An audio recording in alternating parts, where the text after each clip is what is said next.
My package from 5K Toys just arrived. I wonder what's in this box from UPF, formerly known as LPZZ. I guess we should open it to find out, huh? Let's get to cutting. And Batman.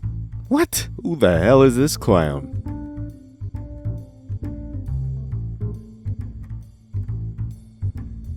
You're joking, right? I can't believe this. You chose this chump? A loser named Slade Wilson? What a boring name. And look how lame this box is. All black with a sleek white sketchy drawing of him on the front, paired with a shiny logo on the front of the game and character. With the back having a barely visible look of Gotham and all the official licensing. This box sucks. Doesn't even have a plastic window to look, and there's a plastic window behind me now, isn't there? And it allows you to see the figure in all of its accessories.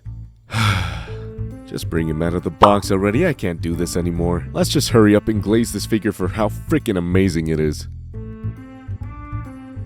Alright, starting off the accessories, we've got the base head sculpt, and I just gotta say, wow. It is genuinely amazing just how much detail is on this head and the whole figure, to be honest. Paintwork and sculpt are just insane. You also do get this to attach to the back of the head, but it can be a bit annoying to get on and sometimes pops off easily. Next up, we have the unmasked head sculpt, and once again, UPF or LPZZ, whatever you want to call them, are showing us just how good they are. Onto the hands, we have the fists he comes packaged with, a pair of dramatic open hands, some relaxed hands. Here we have a pair of grabbing hands, these ones specifically made to hold the staff. The staff itself is very well sculpted and painted, and can also be extended. You simply pull off the ends of each side, and then attach the two longer pieces that are included on each end, and then you have a two-handed staff to use. The same hands can also be used to hold both swords that come with the figure. Here you have a more sleek sword with black and red finishes, which is also the sword that goes on the back. The other sword is more angular, with a black and orange finish instead, and this one can't be put on the back due to its shape. Next up is a pair of trigger finger hands, which you could probably guess will be used for guns, such as the assault rifle, as well as the pistol. Also found out that the relaxed hand is actually what you use to grip the grapple hook gun. Love the details they've put on all their weapons. The shiny paint looks so good, and the tiny details on all of them look perfect. Lastly, we have some smaller grabbing hands, which will be used to hold his dagger. Also want to mention that you can put the pistol in the side holster, and it has a pretty nice hold on it too. And of course, they were kind enough to add a nice stand that says Arkham Knight. I would have liked if it said Deathstroke though. In terms of accessories, I think Deathstroke comes with the right amount that you need. You're not really missing much unless you want to be picky about getting more weapons, or maybe some shooting effects for the guns. But I think it's fine. However, for the straps that connect to the back of the head being kind of annoying to actually get on, I'll give this figure a 9.5 out of 10 on accessories. Now to see how well Deathstroke moves. Starting with the head, you're able to look this far up and this far down, and you get tons of tilt and all around movement on the head. I was able to get the arms this high up, but you can probably go a bit further. Do a complete spin with the arm, and the shoulder pads are also articulated so you can move them up and down, kind of making them fit into the position you want for your poses. I'm not too sure on the butterfly joints though. Before recording, I tried pushing its limits and popped the arm off. So without too much force, this is how far forwards I can cross the arms with help from the bicep.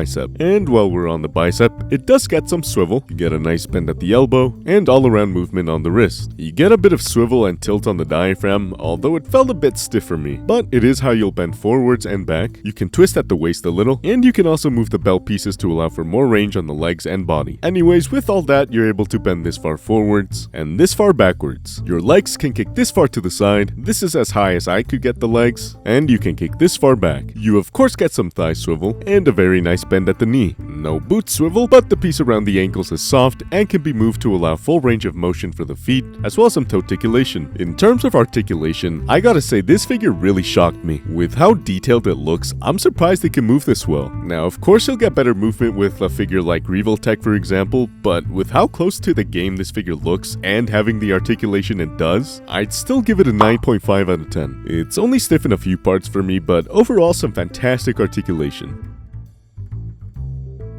Now to see how tall Deathstroke is compared to other lines. Here we have him next to the Revoltech Deadpool and Joker. Next up, we have the Mafex Bane and Hush Batman. I have the LPZZ Batman coming soon. For SHF, we've got Deadpool and Integrated Suit Spider-Man. SHF is definitely small compared to LPZZ or UPF. For the Mezcos, we have none other than Dr. Doom and Wolverine. Definitely feel more in scale, but not in terms of proportions. For some miscellaneous figures, we have the Romanki Gun Girl and the Sexy Ice Manticora. And lastly, the Jada Toys Blanca and Marvel Legends Daredevil.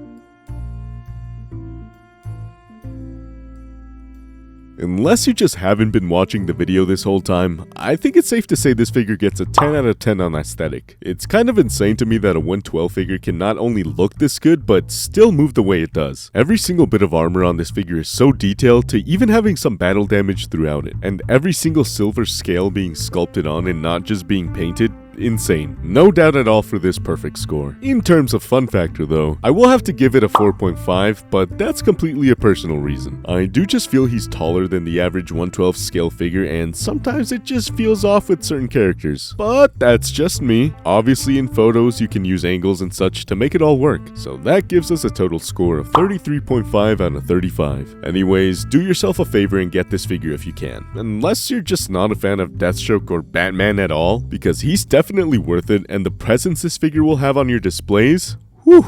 Anyways, that brings us to the end of the video. Leave a comment on what figure you'd like me to review next, and make sure to let me know your thoughts on this figure. If you found this review helpful, consider leaving a like to help out the channel, and subscribe for future reviews on more figures. And as always, see you guys later, and have a great time collecting. It would also mean a lot if you could follow my Instagram. I try and post cool pictures of all these figures, and it would definitely help me get more luck with sponsors. Thank you!